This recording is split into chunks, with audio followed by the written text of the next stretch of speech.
Bueno, luego cuando lo subo tienen 60 días para bajarse la grabación. em, si no, después desaparece en la nube. ¿Ok?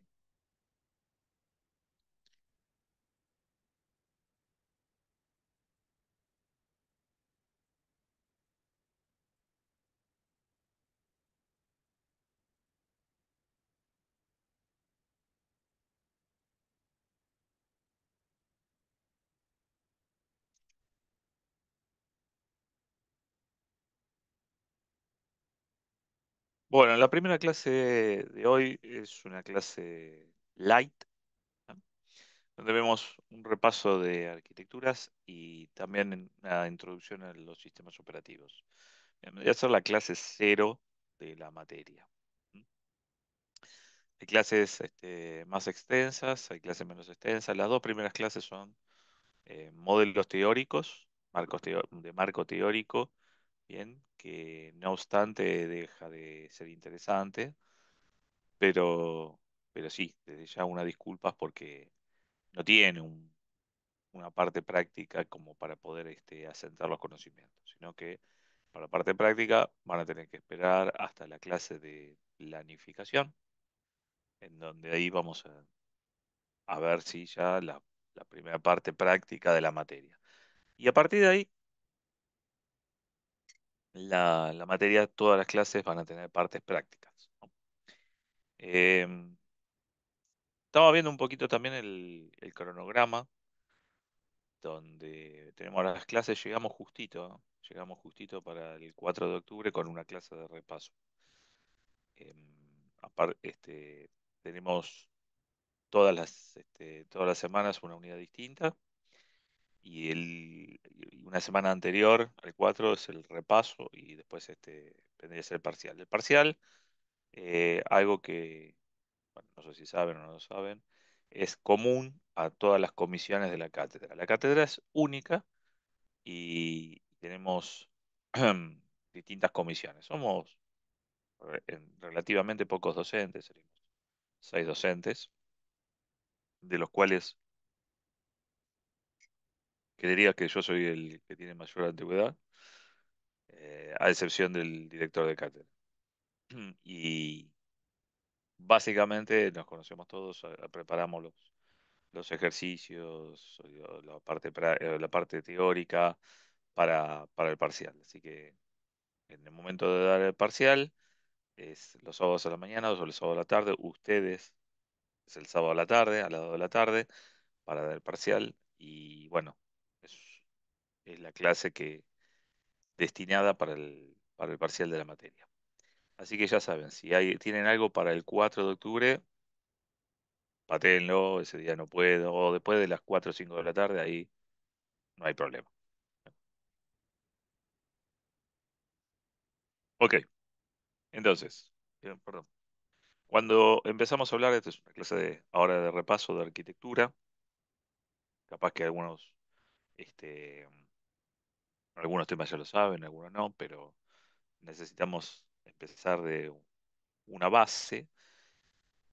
La clase de clase de arquitectura, bueno, entonces básicamente nosotros tenemos sistemas de computación en donde hacemos toda la magia de los sistemas operativos, ¿no? Pero ya sea un diseño cualquiera de cualquier computador, todos van a nacer eh, potenciando cuatro elementos bases, ¿no? Esos elementos bases, ¿bien? O básicos van a ser cuatro, ¿bien? En donde justamente uno de los cuatro es el procesador. Procesador o la unidad de procesamiento central, bien, eh, más conocido como CPU, es la pastilla que tiene uno que paga tanto por obtenerla, que basa toda su, digamos, toda su potencia en las unidades de ejecución en tiempo de cómputo. Es decir, nosotros tenemos un computador central, un procesador que tiene una arquitectura determinada dependiendo del fabricante, todo tiene una arquitectura determinada dependiendo del fabricante, en donde los componentes básicos del procesador va a ser los registros propios, el contenido de los registros propios, la unidad aritmética lógica, la unidad de control, todo aquello que potencie esa unidad de procesamiento. ¿Bien? Cuando empezamos a hablar de la materia, decimos que el CPU, el procesador, tiene solamente un núcleo de ejecución. ¿Bien? Y este núcleo de ejecución o un procesador es el único que va a estar dentro del sistema. Después podemos ponerle más condimentos, más procesadores, pero por el momento vamos a considerar que tenemos solamente un CPU. Después tenemos la memoria real, memoria RAM, que está segmentada en datos e instrucciones, ¿no? Tenemos tanta capacidad para datos, tanta capacidad para instrucciones, ¿bien? Y el procesador siempre va a leer, a tomar los datos e instrucciones desde y hacia la memoria RAM. Entonces, para pasar esos datos e instrucciones, necesitamos el bus del sistema. El bus del sistema es el conjunto de cablecitos que salen desde la CPU, van a la memoria y llevan y traen los datos e instrucciones necesarias. ¿Bien? Y por último tenemos el módulo de entrada-salida, con dispositivos de entrada, con dispositivos de salida o dispositivos de entrada-salida que también se comunican con la memoria real y con el procesador mediante el bus del sistema.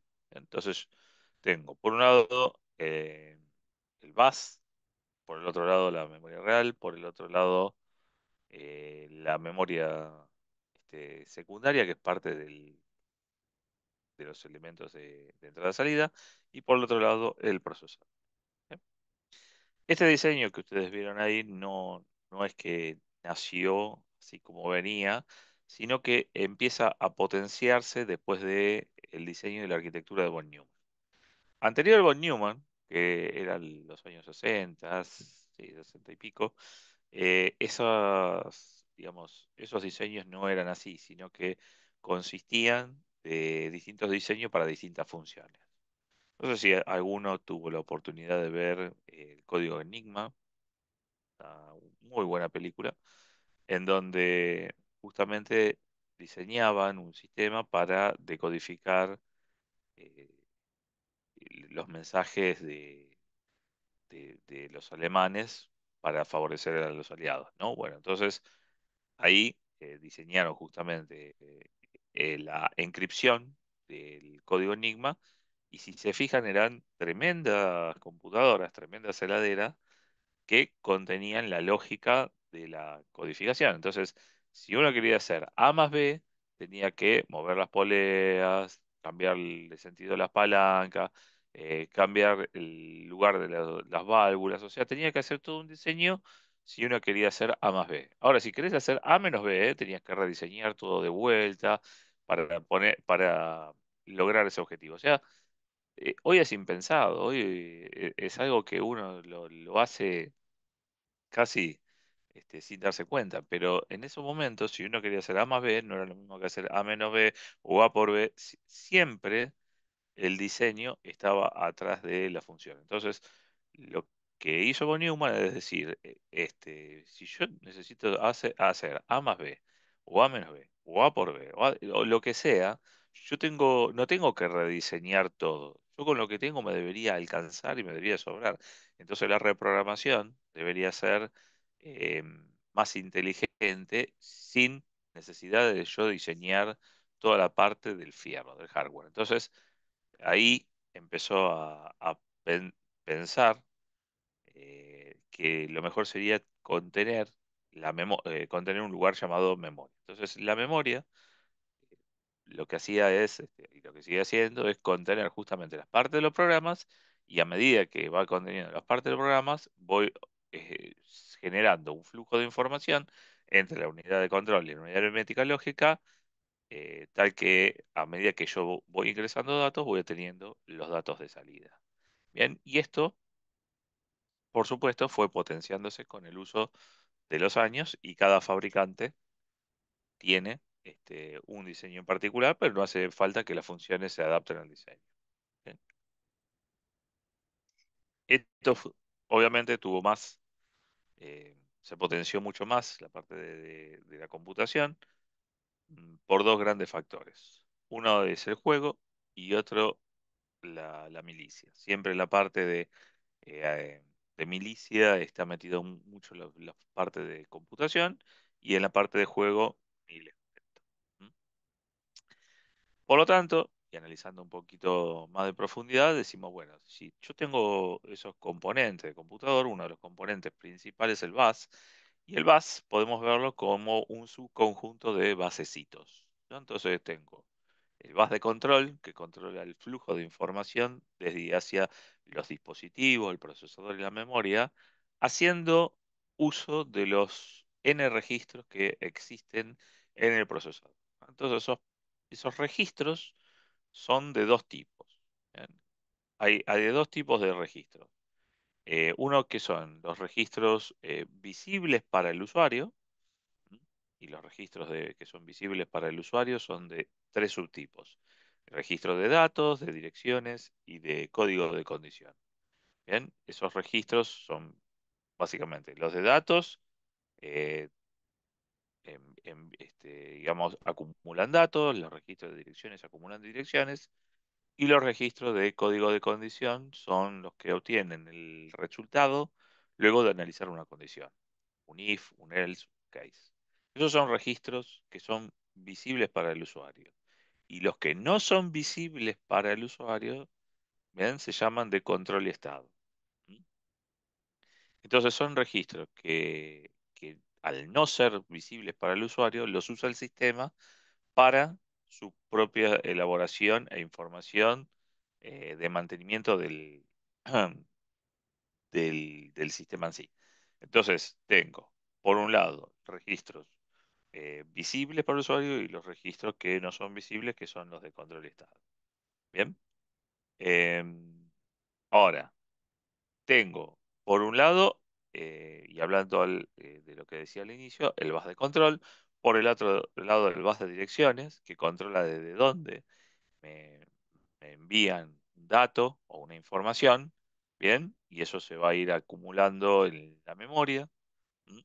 Para que el procesador luego lo ejecute, y los registros, y perdón, y el bus de datos, que son digamos, son las bases encargados de transportar la información en sí. ¿M?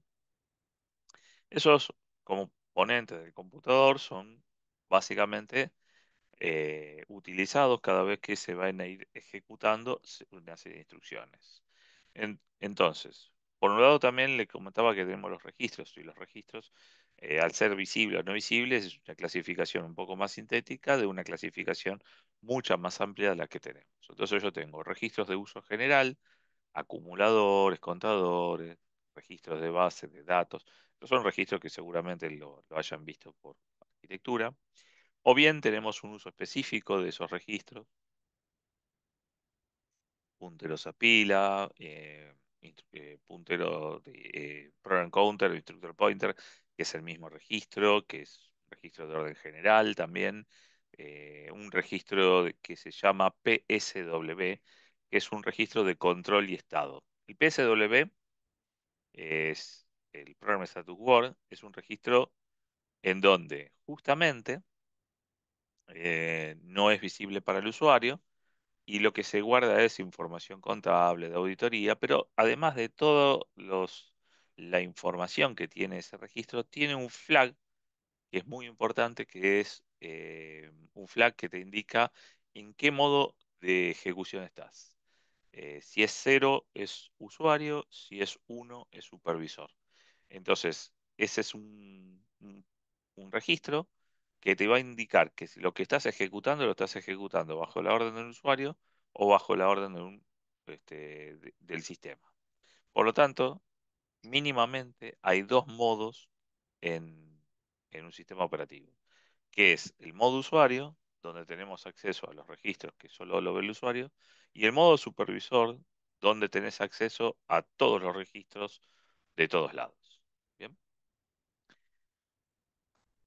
Bueno, entonces hay más registros de segmento, de control, registro de direcciones de memoria, registro de buffer memoria, registro de instrucciones. O sea, tengo n elementos de registros. Y si se fijan bien, cuando estoy ejecutando algo, todos estos registros empiezan a estar incluidos en un array, ¿bien? Y este array va a estar indicando justamente los valores que tienen estos registros, ¿no? Acá son valores en unos y ceros. Lógica de computadores siempre es uno y cero, uno, cero, cero, uno, uno, bla, bla, bla, bla. Y fíjense en que el último de los campos de este array es el modo. Y el modo significa que en qué modo estoy, de dónde lo saco, del PSW. Entonces digo, ¿estoy en modo usuario o estoy en modo supervisor? ¿No? De alguna de las dos maneras tengo un modo. Entonces, este array es básicamente la sumatoria, la acumulación de todos los registros y en qué modo de ejecución estoy. Este array se conoce como contexto de ejecución. ¿Bien? Entonces estoy parado en un contexto de ejecución que significa que en este contexto estoy ejecutando una rutina que puede estar en modo usuario o modo privilegiado. ¿Mm? Entonces, en la vida de los sistemas lo que hacemos es ejecutar instrucciones y estas instrucciones que vienen desde un lenguaje fuente empiezan a trabajarse en un hardware específico. Bien, entonces voy a ir buscando siempre la próxima instrucción y la próxima instrucción la da el program counter. Bien, el program counter es el registro indicado para buscar la próxima instrucción y una vez que encuentro la instrucción lo que hago es decodificarla. Todo lo que tengo en alto nivel pasa a bajo nivel y cuando pasamos a bajo nivel básicamente lo pasamos a es código assembler. ¿Bien? Entonces, cuando lo pasamos a código assembler, decimos, che, ¿qué instrucción es? Y es un move o un push o lo que sea. Y digo, bueno, está bien, pasame los operandos también. Entonces, además de decodificarlo, tengo que pasar los operandos. Cuando paso los operandos, ya tengo la instrucción y lo que tengo que hacer es mandárselo al procesador. Acá se los mando al procesador y cuando se los mando al procesador, empieza a ejecutarlo. El procesador siempre va a ejecutar instrucciones. O sea, lo único que hace el procesador en sí es la ejecución de las instrucciones que le da. El procesador no sabe absolutamente nada. Bien, toda la lógica se la da justamente el lenguaje de programación. Pero si nosotros le tiramos cualquier cosa, el procesador lo va a ejecutar. Si es válido, escribe los resultados. Si es inválido, le va a dar, acá hay una falla con la instrucción y tira un fail. ¿Bien? Una vez que escribe los resultados, o que saca el resultado, lo que hace es incrementar el program counter para ir a la próxima dirección de la próxima instrucción a ejecutar. ¿Bien? Esto se llama ciclo de ejecución de una instrucción y se define como el tiempo necesario para buscar una instrucción en la memoria, llevarla al procesador y ejecutarla. Bien, y hay una métrica que define si soy muy poderoso o no soy muy poderoso ejecutando instrucciones, que se llama MIPS, millones de instrucciones por segundo. Bien, y en base a esa MIPS, podés decir, no sé, yo solo tengo 100 MIPS y si vos tenés 200 MIPS, sos el doble de poderoso que yo. Bien, entonces tenés justamente ese ciclo de instrucción que lo estás ejecutando a medida que se va haciendo. eh, la rutina del programa. Esto no, esto no, esto no. Hay algunas slides que están de más ahí. Perdonen. Por lo tanto, tenemos instrucciones y por ahí aparece interrupciones. ¿Qué es una interrupción? Es un mecanismo por el cual un evento debe ser reconocido y por lo tanto tiene que ser tratado. Entonces, como tengo interrupciones, estas tienen un tratamiento, ¿no? Las interrupciones generalmente no, no. Este, las interrupciones interrumpen el flujo normal de operación de un programa. Entonces yo estoy ejecutando un programa con una serie de instrucciones y esas instrucciones, una vez que las estoy ejecutando, paso una rutina de interrupción porque se establece una interrupción. Sea cual fuese la interrupción, acá hay una parte de código que corresponde a un administrador que se llama IDH, Interrupt Data Handler, o el manejador de datos e interrupciones, que lo que hace es, dependiendo de la interrupción que tenga, yo voy a dar paso a esa rutina para luego seguir en la próxima instrucción. Acá se desprenden varios temitas. Para empezar, si yo estoy ejecutando instrucciones de un programa, estoy ejecutando instrucciones de modo usuario. Si yo doy paso a una rutina de interrupción, la rutina de interrupción está dentro del área del sistema operativo. Por lo tanto, si yo estoy ejecutando algo acá en modo usuario, tengo que dar paso a modo privilegiado. Modo usuario, modo privilegiado, modo privilegiado, modo usuario. Cambiar entre modos es un modo de switch y acá cambiar entre dos modos son otro modo de switch.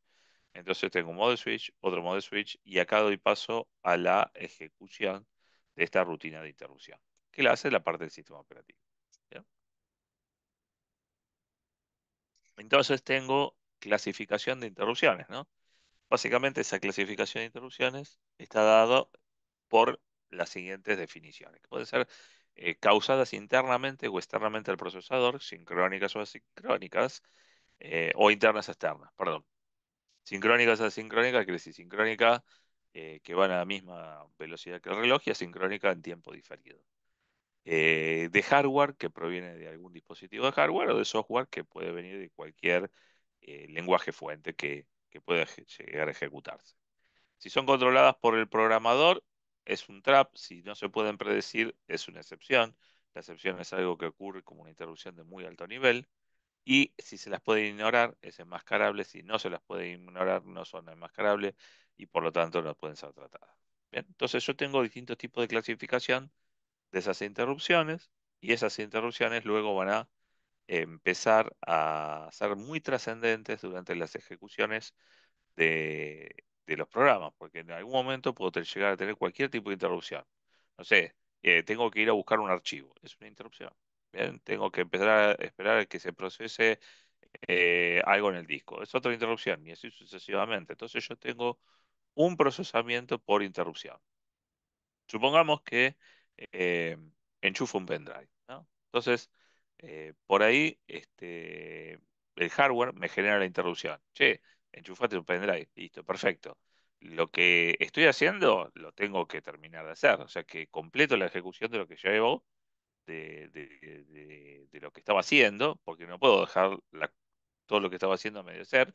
Y una vez que terminé de lo que tenía que hacer, identifico de dónde viene esa interrupción. Dice, ah, che, enchufaste es un pendrive. Ah, buenísimo, listo. Entonces lo que yo estaba haciendo lo tengo que de alguna manera apilar, ¿bien? Es decir, coloco el program counter, el program status word en la pila del sistema, lo apilo en el sistema, decir, che, espera un cachito que proceso la interrupción y cargo la función de la interrupción en la rutina del procesador. Entonces, guardo la rutina de información del procesador y lo proceso. Esa- Ese procesamiento lo llevo a cabo en modo privilegiado. Entonces, como estoy en modo privilegiado acá, doy tratamiento a esa interrupción y una vez que trato esa interrupción, le digo, ya está, perfecto, restauro la información del estado del procesador, es decir, que ahora lo llevo de vuelta de modo usuario, de modo privilegiado, modo usuario, y restauro el program counter y el program status word, que antes estaba apilado, lo desapilo y continúo la ejecución de la próxima instrucción.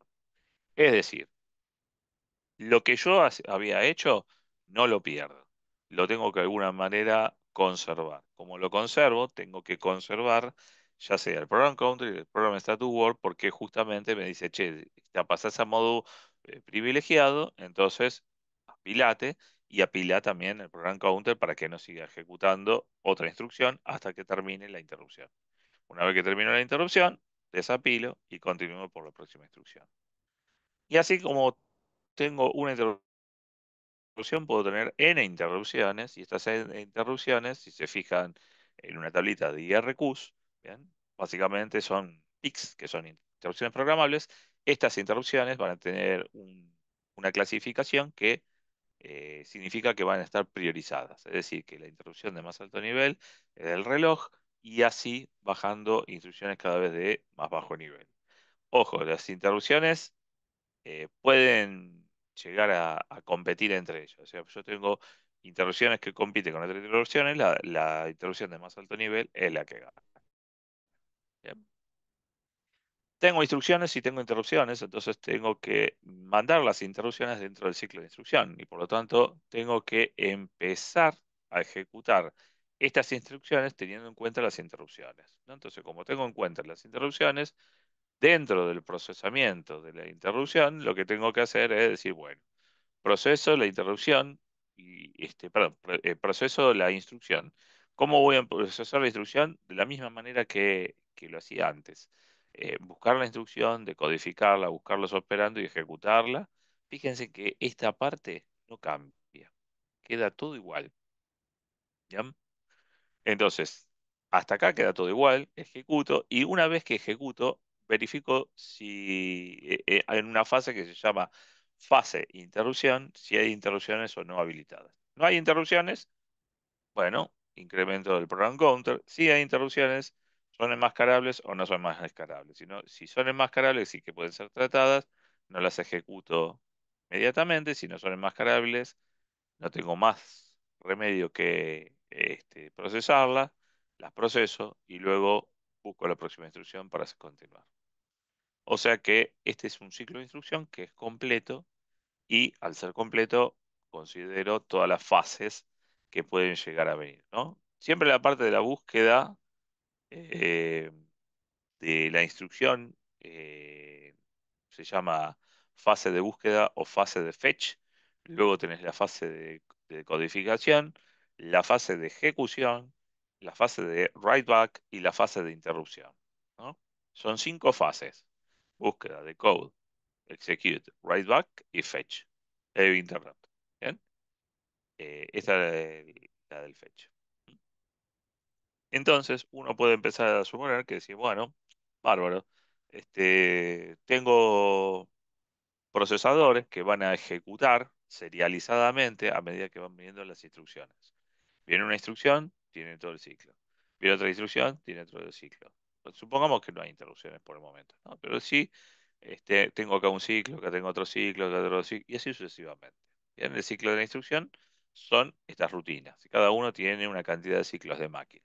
Y el ciclo de máquina, 20, 500, no importa cuánto. Pero tiene una cantidad de ciclos de máquina.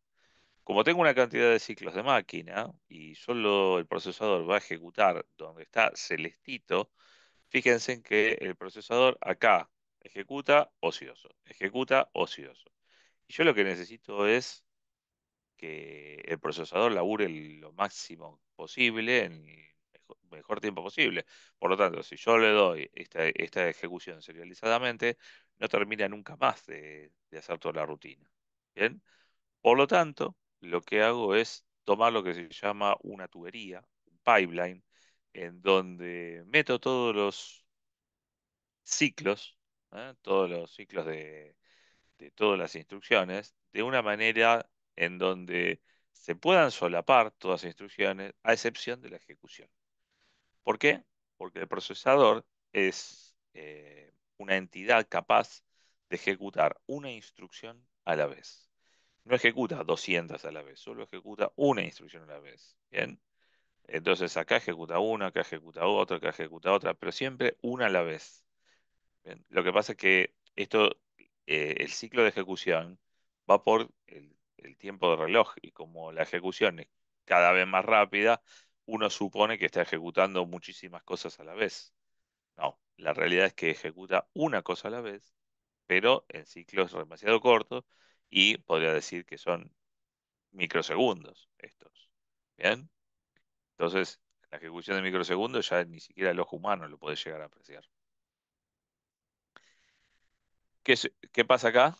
Yo voy a tener una mejora en la performance comparada con esta por el throughput, es decir, la cantidad de instrucciones por ciclo de tiempo. Entonces, soy más poderoso porque ejecuto muchas más instrucciones a la vez. Este serializadamente y este a través de una tubería, un pipeline. Esto si ejecuto sobre un procesador. Si tengo un procesador de dos núcleos o dos procesadores, bien, dos procesadores no segmenta memoria, procesadores con núcleos sí. Si yo tengo dos núcleos en un procesador, estos se ejecutan en un núcleo y al mismo tiempo otra rutina de otra instrucción se puede ejecutar en paralelo. Por lo tanto, tengo en paralelo dos instrucciones distintas que se pueden ejecutar a la vez. Pero si solo tengo un procesador, solo una instrucción a la vez. ¿Hasta acá preguntas? Bien, vamos por la segunda parte.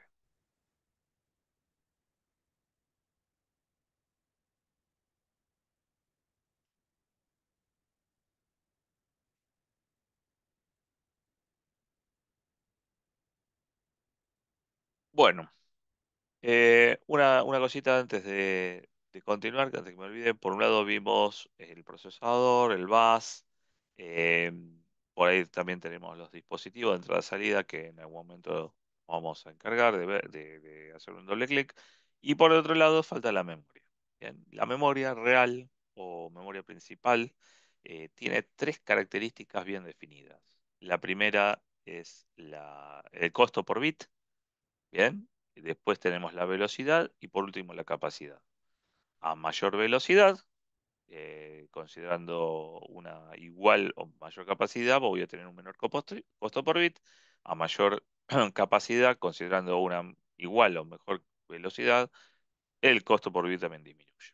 Bien, y entre la memoria y y el procesador, porque el procesador siempre tiene la velocidad de ejecución mucho más rápida que la frecuencia de acceso a un dato o una instrucción en la memoria.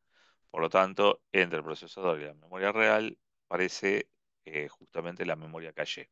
Y la memoria caché es un semiconductor de un material distinto al silicio de composición de la memoria, en donde justamente es muchísimo más rápido, pero muchísimo más costoso su elaboración, y por lo tanto la memoria caché es mucho más costoso para poder obtenerla. Pero generalmente todos los procesadores ahora bien, o todos los sistemas vienen con memoria caché.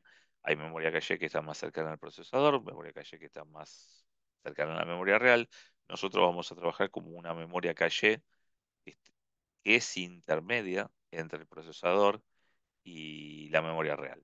Bien, entonces ahí vamos a tener la caché que está transfiriendo datos de memoria real hacia el procesador y me permite tener una mejor respuesta para que el procesador pueda leer los datos en la memoria caché en lugar de la RAM. ¿Te puedo hacer una pregunta? Dale, diga. ¿Puedes repetir cómo se relacionan la velocidad, capacidad y costo por bit? Sí, para que hago algo un poco más pegado. Pará. Voy a abrir un maravilloso Excel. Dame un segundito. Sí, va.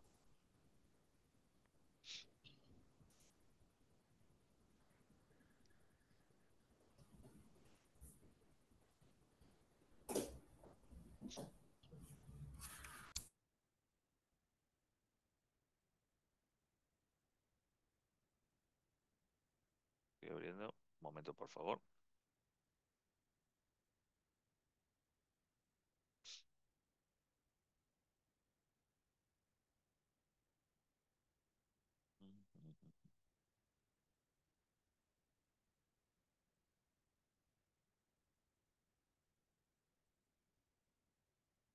Ahí está, me respondió.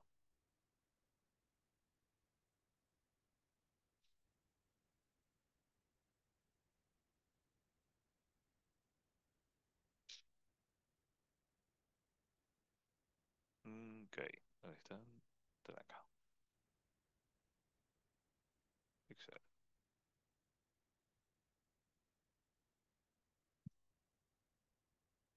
Por un lado tengo la memoria real. Bien, entonces la memoria real tiene tres características. La primera es costo por bit, la segunda es la capacidad y la tercera es la velocidad. Bien, entonces si yo tengo eh, un costo por bit X, si tengo una mayor capacidad, conservando la velocidad o aumentando,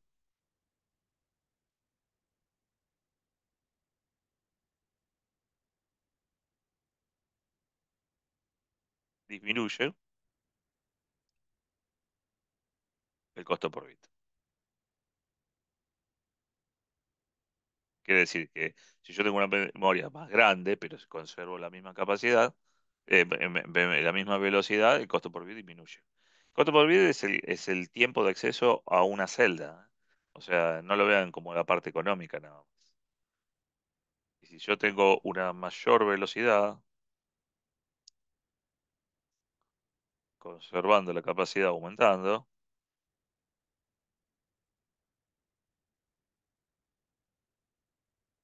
también disminuye el costo por bit.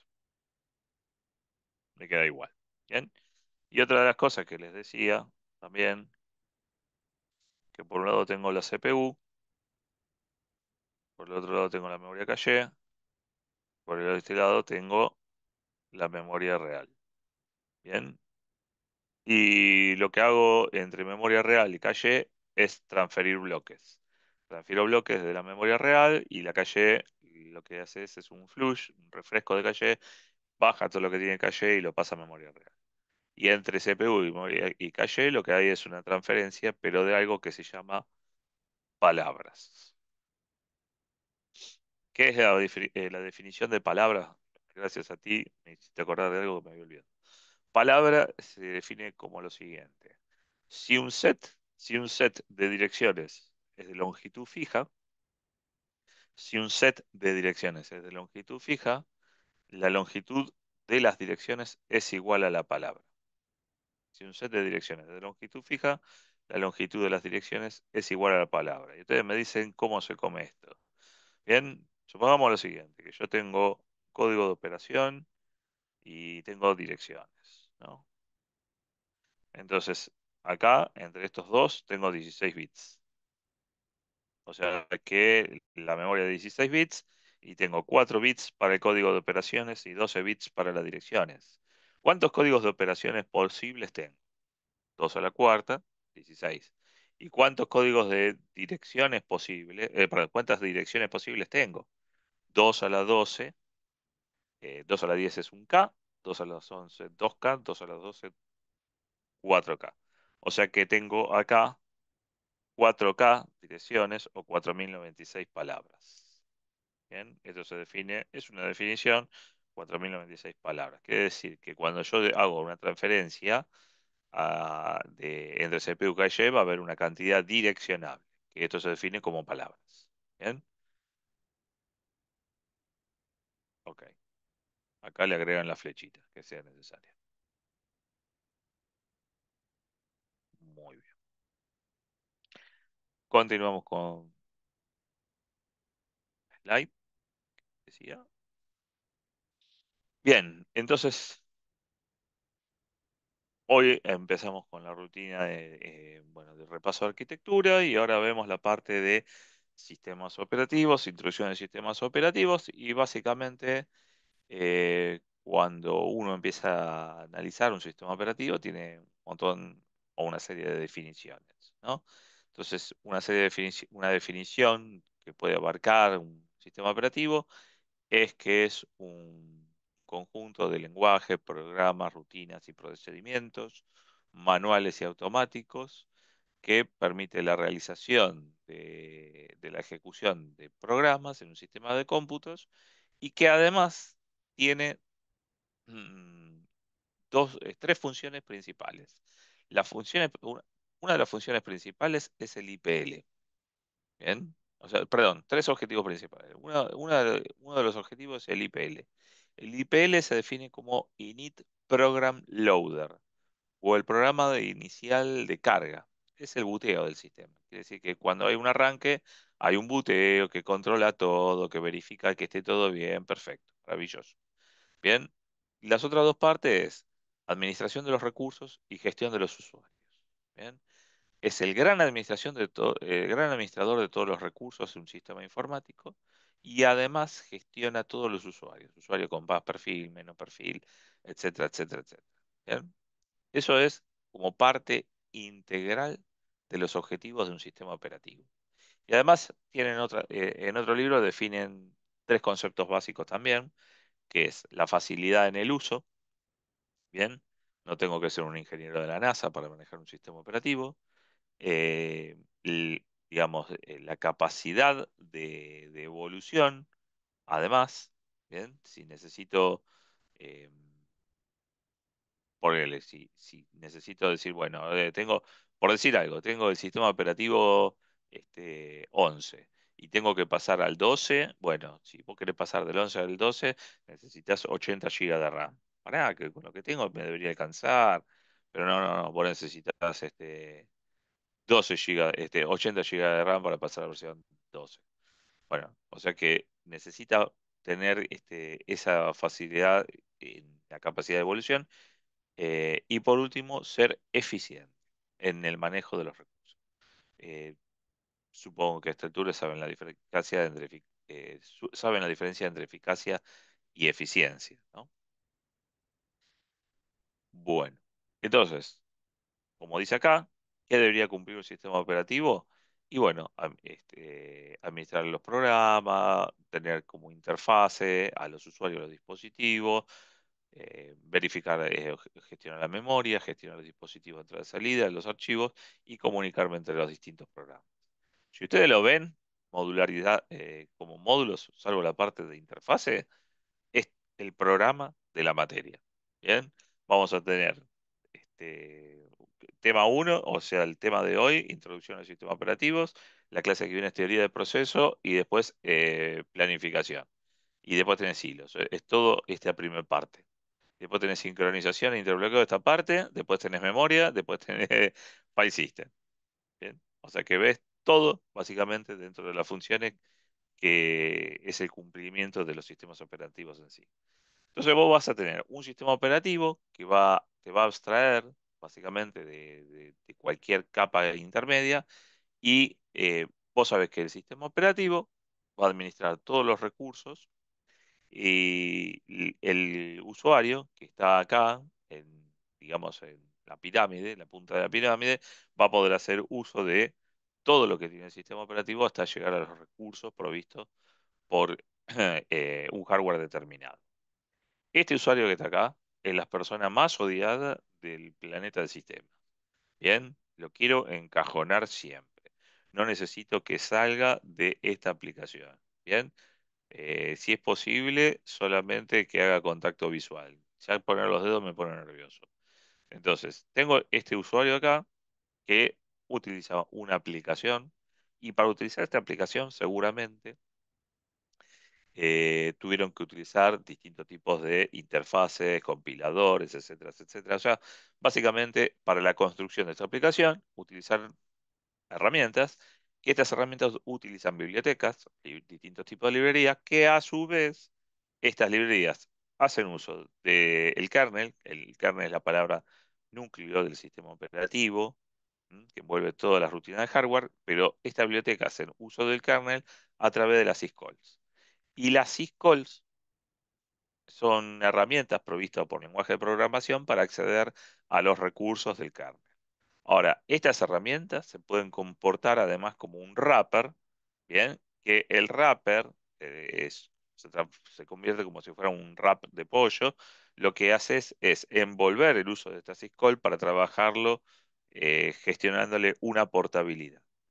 Eh, ahora, ahora les explico. Si yo tengo acá una syscall puede ser, por ejemplo, ls. ls es un comando que me lista em, el contenido de un directorio. Si yo hago un ls en un Linux, está perfecto, me lista el contenido y si lo pudiera hacer en un Windows, también me listaría el contenido en un directorio Windows. O sea que ese ls se transforma es un wrapper que me aísla justamente si esta syscall que llama al ls lo trabaja con un sistema operativo o con otro. Por lo tanto, este wrapper lo hace portable. Bien, pero esta syscall además envuelve rutinas de interrupciones o fast call, que en un ratito ya lo vemos. Bien, lo puedo ver top-down o bottom-up. Esto, es decir, que si yo vengo de acá para arriba, digo que tengo el hardware, siempre un sistema operativo envuelve un hardware a través de un kernel. Y por intermedio de la syscall se lo publica a las bibliotecas para que por medio de esta librería hagan uso los utilitarios y poder construir aplicaciones de usuario. Cada vez que yo voy bajando, voy accediendo más a los recursos del kernel y por lo tanto soy más vulnerable. Quiere decir que si yo estoy bajando dentro de la rutina de ejecución, estoy cambiando de los modos de usuario para pasar a modo privilegiado. Cuando hago el cambio de rutina a modo privilegiado, estoy siendo más vulnerable. Incluso le puedo asegurar que muchos de los virus que se propagaron y no hace mucho, se metían justamente entre el cambio entre un modo usuario y un modo privilegiado, haciendo llamar a una rutina justamente que estaba invisible para el programa. ¿Mm? Y de esa manera metían algún virus. Pero bueno, después está este, distintos cursos de ethical hacking o de intruders para aquellos que les guste todo ese mundo. ¿Mm? Entonces yo tengo los modos de ejecución, que generalmente tenemos dos, modo usuario, modo privilegiado, pero que obviamente a medida que voy accediendo a cada vez más dentro del sistema operativo, tengo que garantizar que las rutinas que se ejecuten sean privilegiadas, es decir, que solo lo pueda ejecutar aquellas personas o aquel sistema que tenga acceso a los registros completos. Si yo lo puedo acceder, si yo tengo acceso a los registros siendo un usuario raso, la verdad no estoy garantizando ningún tipo de seguridad. Entonces tengo que sí o sí garantizar los niveles de protección necesarios, y entonces tengo que enviar una instrucción privilegiada para que se ejecute en el ambiente más privilegiado y luego, por medio de un intercambio de modo, salir del modo más privilegiado al menos privilegiado, que es el de usuario. Entonces hago un intercambio de modo. Bien, de modo usuario, modo privilegiado, modo privilegiado, modo usuario. Bien, y entonces garantizo la realización de esa instrucción. ¿Cómo sé en qué modo de ejecución estoy? Consulto al PSW. Recuerden que el PSW, uno de los campos que tiene el PSW, es el modo de ejecución. Entonces, el modo de ejecución te diga que estás cero usuario, uno privilegiado. Si estás en modo usuario y querés pasar a ejecutar una rutina privilegiada, tenés que cambiar de modo usuario a modo kernel. Por lo tanto, lo haces o mediante una interrupción o mediante una syscall. Y la syscall puede envolver una interrupción o una fast syscall. Una interrupción, la diferencia está en que si yo hago una syscall, la syscall cuando toma una interrupción es bloqueante y, y una fast syscall es no bloqueante. ¿Qué pasa cuando hago una syscall interrupción que es bloqueante? Significa que hasta que no tengo el resultado, no continúo, me bloqueo. ¿Y qué significa que es una fast call? Que lo hago en vez de sincrónico, lo transformo en asincrónico. Es decir, lo transformo en no bloqueante. Eso significa que yo lo envío y me olvido de la respuesta. Sí, en algún momento me devolverá. ¿Bien? Por ejemplo, como para que tengan una idea entre diferencia entre bloqueante y no bloqueante, hagan de cuenta lo siguiente. No hace mucho tiempo atrás, existía el teléfono. En algún lugar debe estar, teléfono de línea, convencional, analógico, ¿bien? Uno hablaba recién cuando la otra persona levantaba el tubo, ¿bien? Entonces, te llamo, ¿no?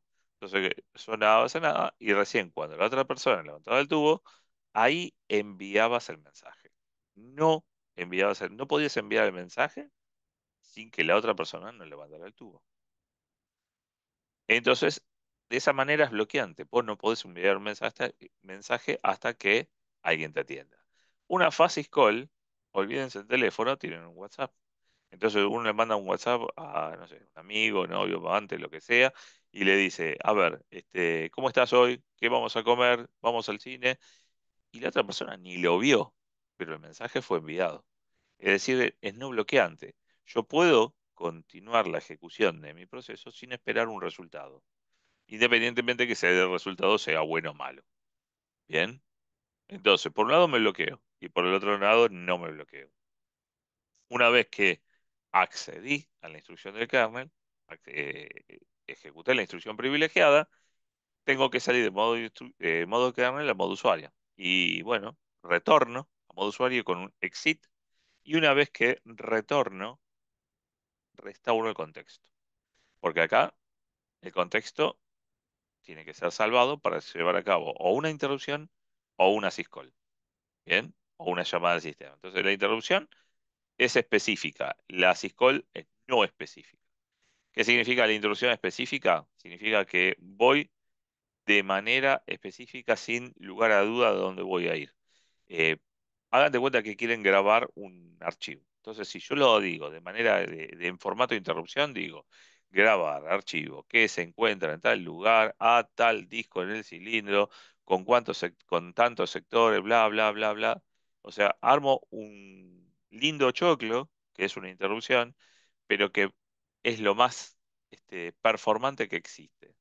Ahora, de manera syscall, ¿qué te digo? Grabo un archivo, listo, chao, fin, ¿ok? Y si encima eso de grabar un archivo lo puedo hacer o en un sistema o en otro, lo podría llegar a ser portable. ¿Bien? Ahora, una vez que salgo justamente de la rutina del kernel, tengo que volver a modo usuario para continuar las instrucciones de los demás usuarios, porque el sistema operativo está todo bien, pero se encarga de enviar a ejecutar los programas que hubiera. Entonces, siempre ahí el usuario es el que manda, entonces necesito ejecutar rutinas de usuario, salgo a modo usuario, restauro el contexto de lo que antes tenía y paso a ejecución. Entonces, voy a empezar a laburarlo justamente esos ciclos de instrucciones de todos los programas alternando los modos y siempre guardando los contextos, ¿bien? Pero en algún momento tengo que decir, bueno, ¿y en dónde lo ejecuto? En un kernel, ¿no? Siempre todo lo que yo necesito ejecutar se ejecuta en un hardware específico, entonces hay distintos tipos de kernel por construcción del sistema operativo en sí. Entonces, por un lado tengo el kernel monolítico, viene de la palabra litio, piedra y mono uno, es una piedra. ¿Bien? ¿Por qué se dice que es una piedra? Porque está todo embebido. Entonces yo tengo todo embebido y no puedo diferenciar ninguna función específica. En la parte más baja tengo el hardware. Y si se fijan, tengo el hardware en todo lado. O sea, no dejo de tener un hardware. ¿Bien? Y ustedes me pueden decir, "Y bueno, pero yo me manejo en la nube". Bueno, en la nube, pero es el hardware de alguien más. Entonces yo tengo por un lado el hardware y por el otro lado tengo el tipo de kernel. Y en una arquitectura monolítica tengo el kernel monolítico, que si tengo una aplicación y quiero hacer uso de algo del kernel monolítico, lo establezco mediante una syscall. ¿Bien? Entonces la syscall va y toma los datos de algún lugar específico y devuelve la aplicación. ¿Qué pasa si tengo que hacer algún tipo de arreglo, alguna mejora dentro de la arquitectura monolítica? Y obviamente tendría que hacer la mejora y luego bajar todo porque justamente tengo direcciones de memoria que quedaron situadas en otro lugar. Entonces, para que se relinkeen, tengo que bajar y subir el sistema. ¿Bien? Esa es la arquitectura monolítica. La arquitectura microkernel, por otro lado, tiene un hardware mucho más reducido y tiene justamente partes básicas de este kernel, que lo que hacemos es justamente tener una cantidad de recursos muy chiquita para que abarcar muy pocas funciones que me permiten justamente soportar los distintos tipos de gestores que vienen luego integrados en el kernel si me hacen falta como un Lego. Entonces por acá pongo un IPC, por acá pongo un servidor Unix, por acá pongo un file server, lo que sea. Entonces yo voy integrando esos gestores on demand y a medida que sea necesario digo, bueno, a ver acá, este se comunica con este. Entonces le proveo una parte muy rudimentaria y obtengo justamente una arquitectura client-server. ¿Bien? Em, Raspberry, por ejemplo, es típico uso de microkernel. El kernel multicapa es un kernel muy poderoso, pero que ya no existe más, o que existe como, digamos, pruebas X, pero no en el mercado. Surgió y nació en el mismo año con, con los mismos años que el kernel monolítico, eh, y lo que pasó es que perdió la pulseada con el kernel monolítico porque necesitaba muchos recursos y el kernel y no había tantos recursos como hoy en día, entonces claramente el kernel multicapa le faltó mucho marketing para poder progresar. ¿Eh? Pero fue muy, digamos, muy poderoso para su época. Y fíjense en que esto es capa a capa. Esta capa se comunica con la de arriba, sostiene la de abajo y así sucesivamente hasta llegar a la capa de los usuarios. Si yo tengo algún proceso en una capa intermedia, esta capa intermedia hago toda la mejora, todo el arreglo necesario y el usuario ni se entera. ¿Bien? Entonces, esto que integra acá el usuario con File System y el File System con el IPC, queda todo integrado en el File System y no avanza el IPC. Y cuando se soluciona el IPC, tendría acá toda una cola de mensaje y ahí comunica. ¿Bien? O sea, va centrándose en arreglos por capa.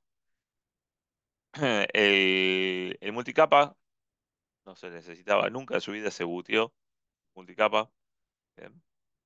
Y claramente quedó fuera de foco, ya es como si fuera un kernel en desuso. El que no es en desuso, ya les digo cuál. Un minutito, por favor. Ah,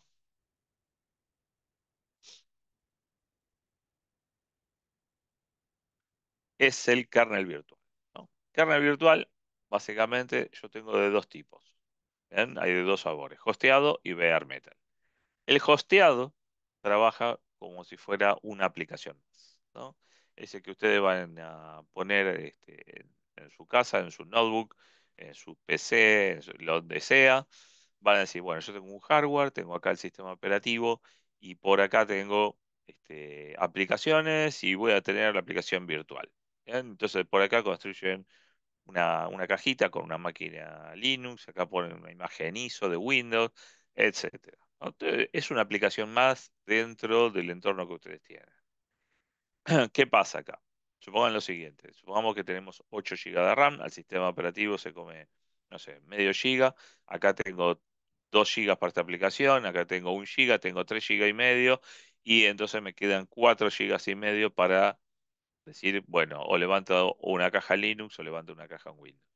Bien, no podría levantar las dos cajas porque seguramente se comen 4 gigas cada uno, por lo tanto la cantidad de recursos que yo tengo eh, está dado justamente por la cantidad de aplicaciones que yo tengo levantadas. Si yo bajo las aplicaciones y solamente levanto la caja virtual, entonces voy a tener mucho más recursos para poder satisfacer a alguna de estas dos cajitas. Para evitar el ambiente hosted, trabajo con el ambiente bare metal. El ambiente bare metal, lo que tengo es un hardware, siempre, nunca me aíslo de hardware. Tengo un hipervisor, el hipervisor es parte de la virtualización y actúa como si fuera un sistema operativo y tengo las distintas cajitas que lo podré llegar a laburar. ¿Bien? Entonces por acá tengo un Eclipse, por acá tengo un SQL, por acá un Debian y acá no tengo nada. ¿Bien? La tengo libre ahí, listo, como un template para salir a la cancha en caso de que necesitaría. Si yo tengo, por ejemplo, 8 GB, el hipervisor se me come con toda la furia, 256 megas, con lo cual tengo casi 8 GB para poder darle alguna de estas cajitas y podría tener por lo menos dos cajitas levantadas. Este es un ambiente no productivo, este es un ambiente productivo. Bien, ustedes me dicen, y bueno, ¿cómo puedo ver esto hoy en día si yo trabajo con mi máquina? De acuerdo, si trabajas con tu máquina, muy probablemente tengas este ambiente y no este. Pero este es, como les dije, un ambiente productivo porque claramente esto lo veo como cantidad de recursos definidos, ¿bien? Y no dependiendo de si tengo más o menos aplicaciones abiertas. Y si ustedes se van, por ejemplo, a un sitio de nube como Amazon, SoftLayer, Azure, donde sea, dicen, bueno, a ver, quiero hacer el trabajo práctico, voy a contratar una máquina virtual, bla, bla, bla, bla, bla, bla. Y dicen, bueno, ¿sabes qué? Necesito que mi máquina tenga, no sé, 8 GB de RAM, tanto de disco, bárbaro, ¿no? Te dice la gente de la nube, te dice, bárbaro, ¿querés que tu máquina virtual, te interesaría si tu máquina virtual esté compartida los recursos con otros clientes o no? Y vos decís, bueno, no me afecta nada, sí, comparto los recursos con otro cliente. Bueno, perfecto. Entonces vas a tener un ambiente costeado y como están compartidos los recursos, a vos a vos te hacen un superprecio de centavos de dólar por un tiempo de 4 meses. Y vos cada vez que querés usar la máquina virtual te dice, bueno, a veces tenés tres, a veces tenés dos, a veces tenés uno, a veces no tenés nada de recursos, porque depende justamente de cómo estén usando los otros recursos en las otras máquinas virtuales. Entonces vos te cansás de decir, bueno, ¿sabes qué? En vez de tenerlo compartido, lo quiero para mí solo. Ah, entonces querés un bare metal. Si es un bare metal, listo, lo que vos definís es todo tuyo, pero de centavo de dólar pasas a dólar. ¿Bien? Entonces ahí el costo es mucho mayor porque los recursos que vos querés son para vos propios y nada más. Bien, ok, Sí. maravilloso. Sí, sí. Bueno, ¿alguna pregunta, alguna duda? ¿Estamos? Por el ¿No momento estamos? no. Perfecto. Chicos, esta fue una clase digamos, de introducción, de acceso a los recursos para el sistema operativo, de conocer qué ya tendría que hacer para empezar a estar online con la materia. Y bueno, y creería que para la semana que viene nos podríamos ver en el campus. No obstante, les paso, no, el sábado que viene, no sé. Bueno, en duda. Si no, la clase la da Kiara. Hola, Kiara. Eh, Hola. No. perdón, Kiara, ¿querés comentar algo del TP? Así, porque Kiara es todavía alumna de la UTN, está haciendo sus últimos años, pero ya también sufrió y no mucho, pero realizó el TP. Lo hiciste en tu primer cursada el TP, ¿no? Sí, sí, sí. Ah, ok, No, a mí, capaz de hacer énfasis que a mí es lo que realmente me ayudó un montón en el TP, que lo digo siempre, pero bueno, fue lo que a mí me dale. ayudó. Mucho, nada, entrar siempre, consultar ahí Néstor lo mencionó, dejó el link también, pero el foro de GitHub, que en general o hay gente que termina teniendo las mismas dudas y nada, pueden ir a consultar ahí o sumar preguntas que en general contestaban bastante rápido. Y más que nada los sábados de soporte, que obviamente no son obligatorios, pero siempre que haya alguna duda que les traba el TP o dudas de enunciado, lo que sea, como van a estar ahí como con un ayudante a vivo, nada, o les comparten pantalla o van con las dudas, les muestran, van, quedan ahí un rato en campus, lo que sea. Y nada, en general a mí me fue de súper ayuda tener gente ahí que nada, que conoce y o les destraba, les dice cómo seguir, les sugiere algo y ¿Y cómo arranca. fue tu experiencia con el grupo, Kiara? Yo la verdad que tuve suerte, los conocía. Em, Me pasó esto que no fueron del mismo curso, sino que hice como intercurso y la verdad que tuvimos suerte. Me tocó gente que trabaja genial, que se va a mate, así que yo tuve suerte y ojalá les pase lo mismo. Sí, sí, sí. Creo que una de los leitmotiv para poder continuar es que el grupo no se desmembre ni se desintegre, porque si se desintegra el grupo, uno a veces queda solo y dice, ¿y ahora qué hago? Uno puede tener muchas ganas de hacer el TP, pero solo la verdad no va a llegar. Aunque yo tuve dos casos, siempre lo digo, ¿no? De dos ayudantes que fueron, que eran monstruos decodificando, pero hicieron la materia 3 cuatrimestres seguidos, porque aprobaban el TP con 10 pero parcial quedaban ahí. Pero bueno, cada, son distintas experiencias. Pero bueno, chicos, nada más basta por hoy. Una Les consulta agradezco. antes, ¿cómo es eso de los Dale. sábados de soporte?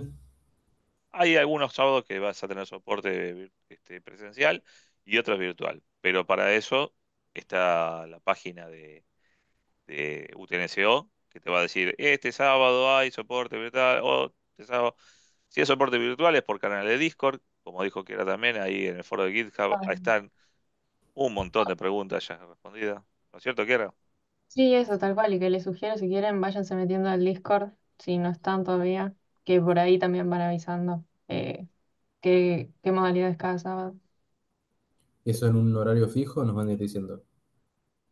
Creo que en general están toda la mañana, sí tienen un horario, un rango como que te diga de 10 a 1, pero Ujú. nada, como les digo, van avisando por ahí, por el Discord. Y por Eh, UTNCO también. Sí, sí, sí. Lo más importante es, ojo, una de dos. Perdón, una cosa que voy a decir que es importante. Supónganse que dicen, che, vamos a dar no sé, el apoyo o soporte presencial, eh, no sé, de 10 el sábado, de 10 de la mañana a 4 de la tarde. No se vayan a las 2 de la tarde, váyanse a las 10 de la mañana, porque la materia nosotros arrancamos a las 2 de la tarde. Si ustedes se van a las 2 de la tarde, se pierden la materia. Obviamente, hagan lo que quieran. Es solo un consejo, nada más. Bien. Eh, Sepan que las clases, si son presenciales, no se graban. Bien. Es ahí.